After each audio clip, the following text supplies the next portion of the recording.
Action mode रे नवरंगपुर अबकारी विभाग विपुल परिमाण चोरा देशी मद और पोचो नष्ट करिछि। अबकारी विभाग बेआईन मद बिक्री विरोध में पदक्षेप को नहीं नवरंगपुर अबकारी विभाग तरफ Nabarangpur district mobile inspector Vrindavan Mandal नेतृत्व में चढ़ाऊ कर दहीमाल मालपरा कालियागुड़ा शालबेढ़ी बेहरामुंडा हलदीकालिया परा हरड़ापड़ा श्रद्धापुर पलसाबेड़ा गाँव में चढ़ाऊ कर विपुल परिमाण देशी मद जबत होइछि। बेआईन मद कारबार अभियोग अभियुक्तों को गिरफ्त कर कोर्ट चालाण करिछि पुलिस।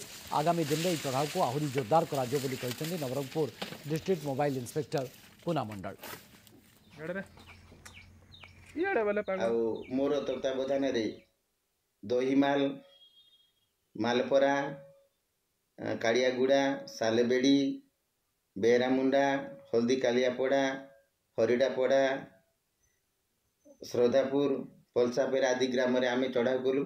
यही चढ़ाऊ रे सालेबेड़ी ग्रामर विजय साहा को 15 लिटर चोरा देशी रंधा मदरे कोर्ट फरवर्ड करागला एवं दहीमाल राम सांता को बीएनएसएस केस रे 8 लिटर केस करागला।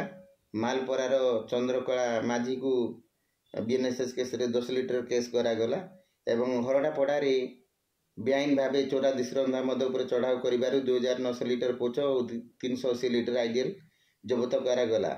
यही चढ़ाऊ रे रायघर वाईसी सुशील कुमार भोई एएसआई राम बडनायक कनेस्टेबल देवाशीष दास कनेस्टेबल अनंत मल्लिक उमरकोट एएसआई मनोज प्रधान कनेस्टेबल छत्रगन एवं डिस्ट्रिक्ट मोबाइल कनेस्टेबल रीना बडनायक आकाश सवर जोग देइतिले।